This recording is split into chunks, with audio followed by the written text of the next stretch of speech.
So I'm embarrassed that I have a career. I talk about things like trust and cooperation, and there should be no demand for my work. But the fact of the matter is there is demand for my work, which means that there's an opportunity.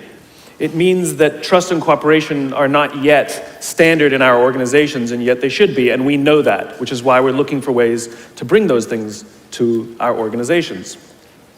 So I thought I would do something a little different today.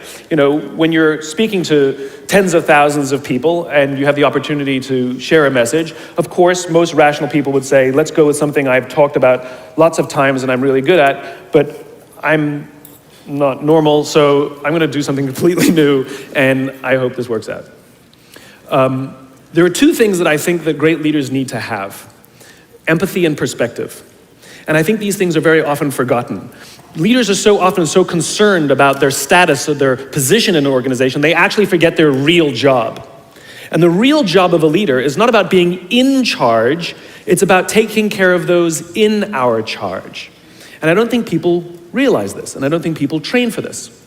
When we're junior, our only responsibility is to be good at our jobs. That's all we really have to do. And some people actually go get advanced educations so that they can be really good at their jobs, accountants or whatever, right? And you show up and you work hard, and the company will give us tons and tons of training how to do our jobs. They'll show us how to use the software, they'll send us away for a few days to get trained in whatever it is that we're doing for the company. And then they expect us to go be good at our jobs. And that's what we do. We work very hard.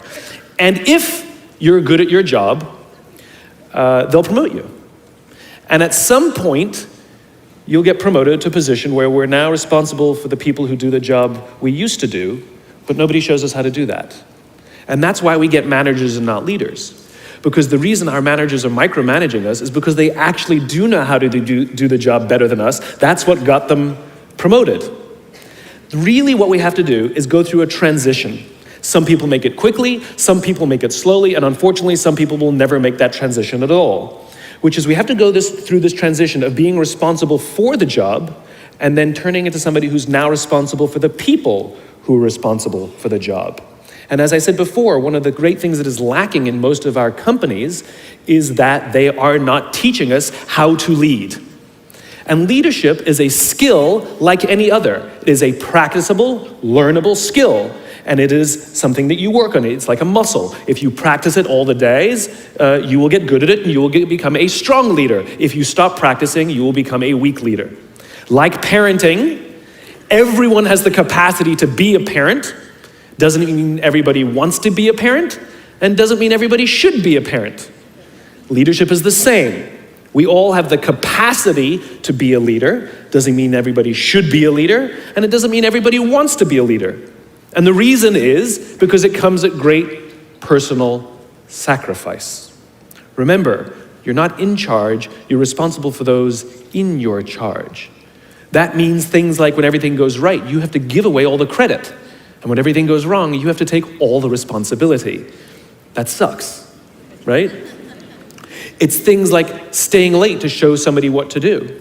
It's things like when something does actually break, when something goes wrong, instead of yelling and screaming and taking over, you say, try again.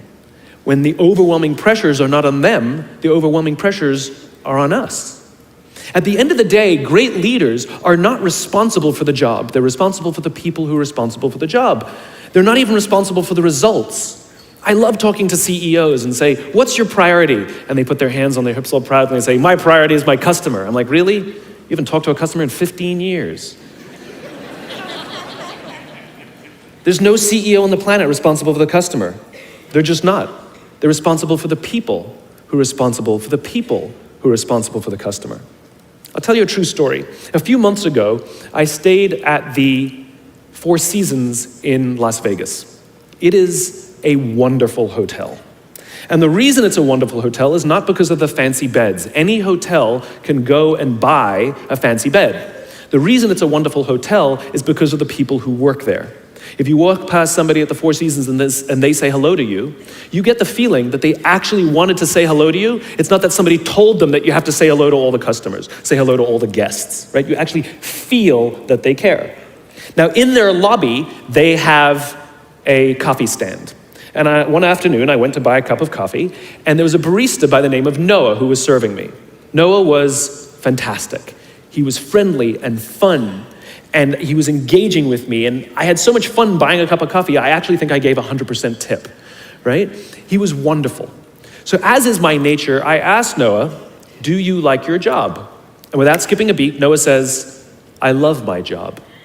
And so I followed up. I said, what is it that the Four Seasons is doing that would make you say to me, I love my job? And without skipping a beat, Noah said, throughout the day, managers will walk past me and ask me how I'm doing, if there's anything that I need to do my job better. He said, not just my manager, any manager. And then he said something magical. He says, I also work at Caesar's palace.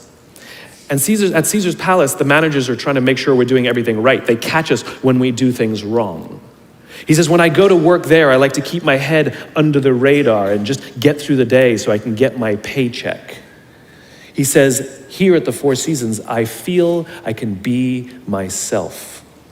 Same person, entirely different experience from the customer who will engage with Noah. So we in leadership are always criticizing the people. We're always saying, we've got to get the right people on the bus. I've got to fill my team. I've got to get the right people. But the reality is, it's not the people. It's the leadership.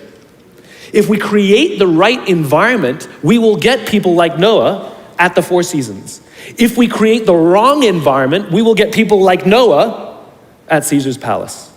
It's not the people. And yet we're so quick to hire and fire. You can't hire and fire your children.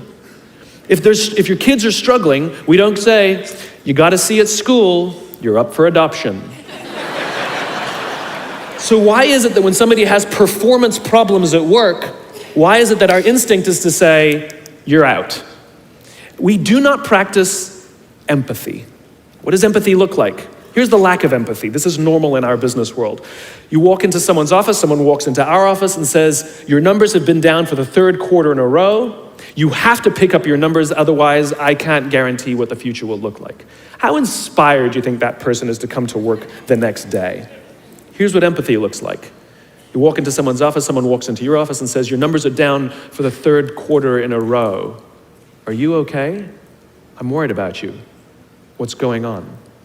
We all have performance issues. Maybe someone's kid is sick. Maybe they're having problems in their marriage. Maybe one of their parents is dying. We don't know what's going on in their lives. And of course it will affect performance at work. Empathy is being concerned about the human being, not just their output. Someone's driving to work, you're driving to work, and someone wants to cut into your lane. What do? Do you pull your car up, or do you let them in? Most of us pull our cars up and go like this. You wait your turn. Now let's practice empathy. I don't know, maybe they've been out of work for 6 months. Maybe they had trouble getting the kids out to school this morning and now they're running late for a really important interview and they just have to get to this interview and they're gonna cut into our lane. Or maybe they're just a bastard, I don't know. But that's the point. We don't know. We don't know. And the practice of empathy will say, I'll let them in. And I'll arrive to work 1 car length late. Right? We don't always have to be right.